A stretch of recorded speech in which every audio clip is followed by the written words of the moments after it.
Assalamualaikum warahmatullahi wabarakatuh. Perkenalkan, nama saya M. Yarfandi. Video kali ini dibuat untuk tugas UTS mata kuliah Kesehatan dan Keselamatan Kerja, yaitu penjelasan tentang materi 1 sampai materi 7. Temuan pertama, konsep dasar K3, sejarah kesehatan dan keselamatan kerja. Pada masa purbakala, abad 17 sebelum Masehi, Raja Hammurabi mengatur peraturan kecelakaan pada pekerjaan bangunan. 5 abad kemudian, pada zaman Mosaik, kemudian meluas ke Yunani, Romawi, dan lain-lain. Revolusi industri.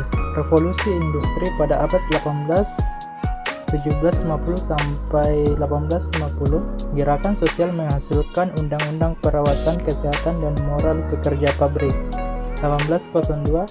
1833 didirikan instansi pengawasan dari pemerintah. 1844 diperluas dengan pengawasan mesin, penyediaan pengaman, dan melaporkan kecelakaan di Perancis pada tahun 1841.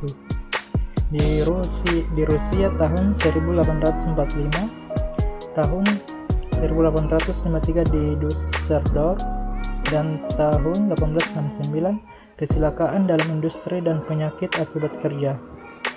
Tahun 1872 daerah industri negara bagian Saksen dan Baden. Pengertian K3. Keselamatan kerja adalah sebuah kondisi di mana para karyawan terlindungi dari cedera yang disebabkan oleh berbagai kecelakaan yang berhubungan dengan pekerjaan.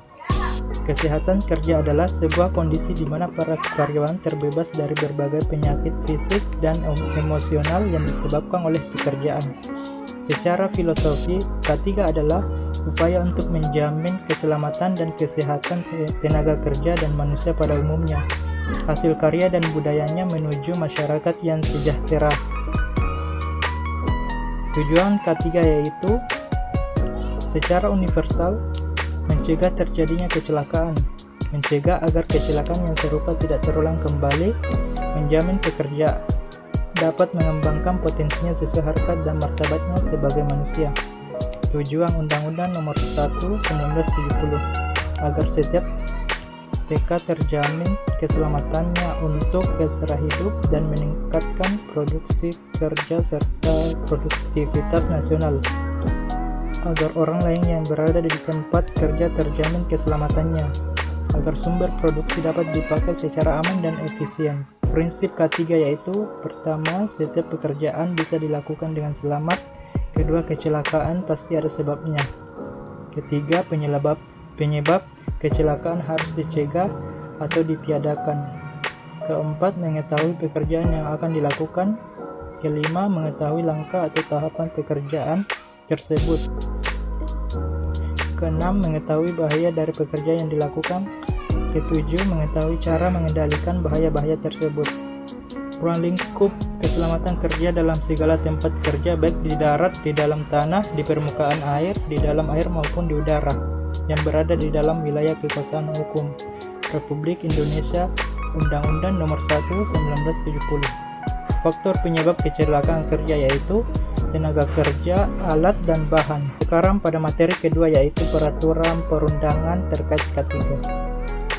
Dasar hukumnya yaitu Undang-Undang Dasar 1945, UU Nomor 14 1969 ketentuan pokok mengenai tenaga kerja, UU Nomor 1 1970 tentang keselamatan kerja, UU Nomor 23 1992 tentang kesehatan, UU Nomor 3 1992 tentang jaminan sosial tenaga kerja, UU Nomor 18 1999 tentang jasa konstruksi, UU Nomor 28 Tahun 2002 tentang bangunan gedung, UU Nomor 13 2003 tentang ketenagakerjaan.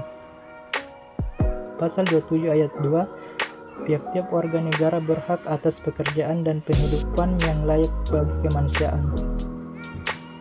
Sekarang materi ketiga yaitu kecelakaan kerja. Pengertian kecelakaan kerja. Kecelakaan kerja adalah suatu kejadian atau peristiwa yang tidak diinginkan yang merugikan terhadap manusia, merusak harta benda, atau kerugian terhadap proses, Teori kecelakaan kerja. Teori Heinrich. Teori ini mengatakan bahwa suatu kecelakaan terjadi dari suatu rangkaian kejadian. Ada 5 faktor yang terkait rangkaian kejadian tersebut, yaitu lingkungan, kesalahan manusia, perbuatan atau kondisi yang tidak aman, kecelakaan, dan cedera atau kerugian. Teori domino Heinrich merumuskan kecelakaan terdiri dari 5 faktor yang saling berhubungan, yaitu kondisi kerja, kelalaian kerja, tindakan tidak aman, kecelakaan, cedera. Faktor ketiga, tindakan tidak aman diputuskan mata rantainya. Materi keempat, alat perlindungan diri. APD adalah pakaian khusus atau peralatan yang dipakai petugas untuk memproteksi dari bahaya fisikal, semisal biologis, bahan infeksius. Tujuan penggunaan APD yaitu melindungi tubuh dari bahaya pekerjaan yang dapat mengakibatkan penyakit atau kecelakaan kerja. Jenis-jenis APD yaitu pengaman mata, pengaman wajah, pengaman terjatuh, pengaman tangan, pengaman telinga, pengaman pernafasan. Sekarang materi kelima, bahan beracun dan berbahaya. Pengertian bahan beracun dan berbahaya adalah setiap bahan sisa atau limbah suatu proses kegiatan produksi baik pada skala rumah tangga, industri, pertambangan, dan sebagainya yang mengandung bahan B3 karena sifat serta konsentrasi atau jumlahnya baik secara langsung maupun tidak langsung dapat merusak, mencemarkan lingkungan atau membahayakan kesehatan manusia. Limbah B3 menurut PP nomor 12 tahun 1995 dikategorikan dalam 2 kelompok, yaitu berdasarkan sumbernya dan berdasarkan karakteristiknya.